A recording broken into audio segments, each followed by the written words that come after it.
In today's talk, I'd like to talk about how to secure VMware Cloud on AWS using cloud-native services.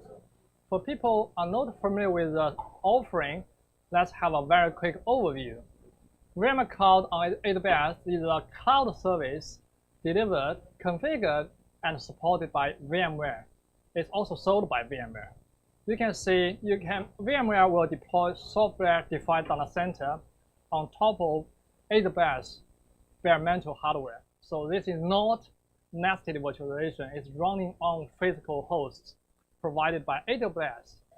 And you can configure the hybrid link mode, which means you can log into vCenter to manage resources on-prem as well as VMware Cloud on AWS.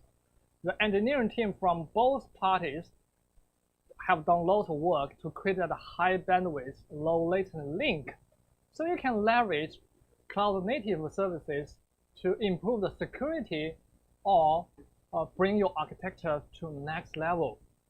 Let's talk, before we talk about the details, start with what it looks like from the structure perspective. So account, you will have VMware Cloud as DDC account. VMware manage this account on your behalf. So all the resources, for example, physical hosts as DDC components will be deployed into this account. And also you pay VMware for the resources. This is dedicated for each organization, so it's not shared. Another account is AWS custom-owned account. If you want to deploy the cloud-native services, will be deployed into this account. You pay this directly to AWS. How it works, how you connect these two environments together. So firstly, customer, you sign up VMware Cloud on AWS service, you got the credentials to log in into vmc.vmware.com. And then you'll need to fill out which AWS account you want to connect to.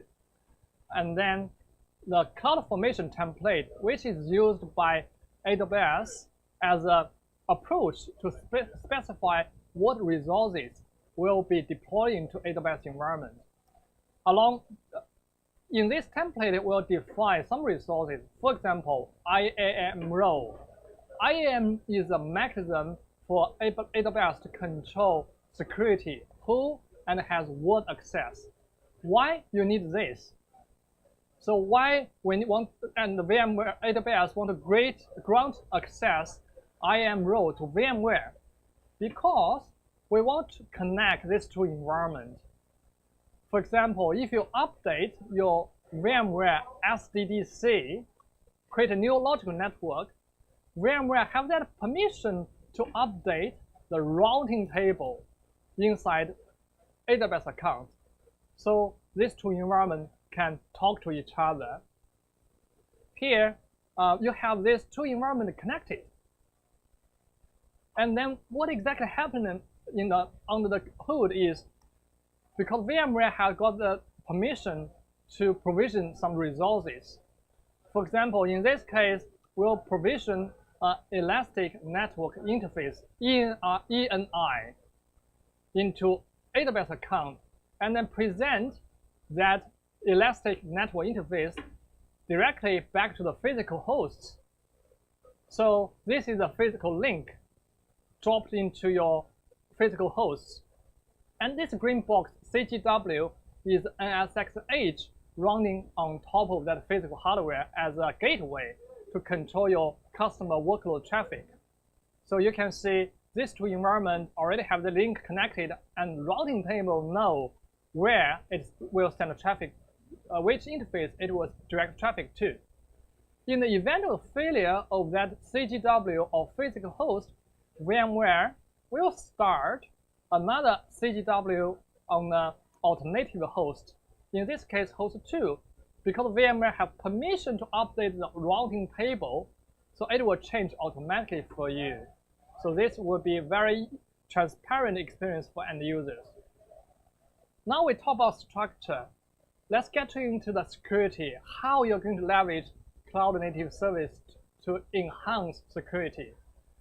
For example, you have your public-facing applications up running on VMware Cloud on AWS. That's a box on the right-hand side. And we leverage ALB, Application Load Balancer, as a front end, which is a managed load balancer provided by AWS. And you use that high bandwidth link we mentioned earlier and go through the elastic network interface to connect these two environments. You got a very efficient connection and low latency. Why it helps security? Because it's not only a load balance service, it also validates the protocol before it is sent to the backend VMs. Even furthermore, we can continue using other cloud-native services. For example, in the box in the middle, you can see the WAF. That's a web application firewall. So this one will provide an application layer firewall to prevent application layer DDoS attack. For example, SQL injection. CloudFront will validate the traffic before it's sent back to the backend resources. Shield will provide real-time monitoring and remediation for DDoS attack. And Route 53 have built-in feature to prevent DNS type of attack. Let's put everything together and take a look at the big picture. If we take a step back and start with where we start from, this is multi-tier applications already deployed into VMware Cloud on AWS. 3-tier, front end, middle tier as application, and back end, you use a shared server to host the data set. What if you have want to scale out your application because you have traffic increased? What you would do is you need to make a decision where you're going to store your large data set. Here, we replaced the file server using S3. How are you going to leverage S3 as your file server? Because we deployed a storage gateway as a proxy for you to just mount S3 bucket, exactly same experience as NFS server. So you have the shared data set sitting on S3 bucket, provide that high durability and availability.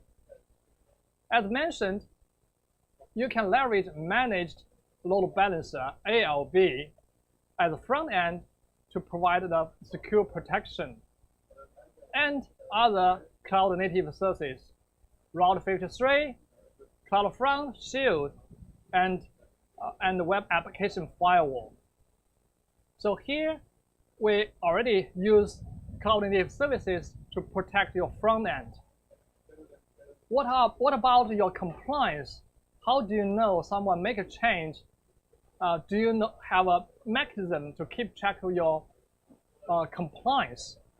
Here we will introduce AWS System Manager, which is a centralized place you can manage your VMs and also control your compliance situation.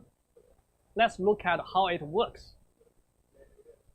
For example, we call it compliance as code.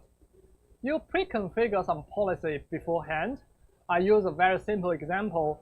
This particular package needs to be installed inside these VMs. You can come up with a more complex policy. So here, next step, you need to associate these VMs with AWS System Manager. What that means, the service will provision an agent into your VMs, and then you set up a routine to scan these VMs on a regular basis to compare the current settings is complying with your policy. Let's say if you have a configuration drift, someone remove this package or change some configuration doesn't comply with your policy, you'll see that dashboard, you have a red bar come up to show you need to take some remediation immediately. So you have central place to detect and also have dashboard and also remediate that risks. So that's end of talk. If you want to try out VMware Cloud on AWS, you can simply sign up, and we provide a trial for single node for 30 days. You can easily enhance your security with cloud native services. Thank you.